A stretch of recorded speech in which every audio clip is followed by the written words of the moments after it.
1.5 multiplying and dividing integers. I can multiply and divide integers. Yes or no? Yes. So there's a key part to multiplying and dividing integers. The first part we talked about were just the vocab words, which I think you're familiar with: product, quotient, and integers are review. When multiplying integers, it is simply what, you guys? Multiplying integers is Repeated addition. repeated addition. We gave you some examples of 2 times 3 and 3 times negative 4. Division. Are we ready to do this video? Yes.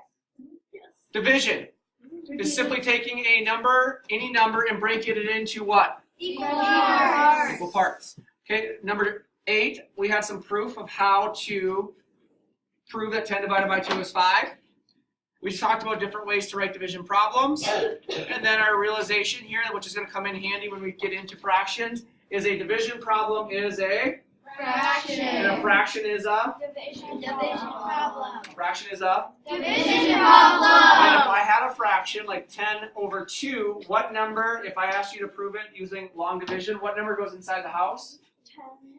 A 10. A 10 or the top number. Okay. The most important part of this whole lesson would be your rules or your shortcuts for products and quotients. So really quick, number 12. If I have a positive and I multiply it by a positive, what is my answer going to be? Positive. If I have a negative multiplied by a positive, what's my answer going to be? Negative. If I have a positive multiplied by a negative, I'm going to get a. Negative. And if I have 2 negatives multiplied together, I'm going to get a. Positive. And then quotients down below are the exact same rules. If the signs are the same, we have a positive and a positive, our answer is going to be.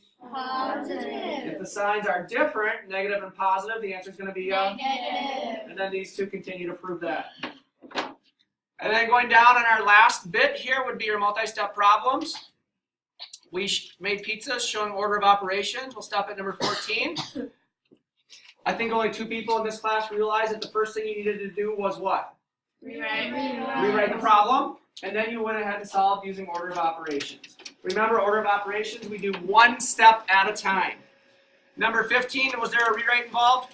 Yes. And it looks like when we went down and continued to solve, we had a couple of rewrites here, right? Yes. Any questions?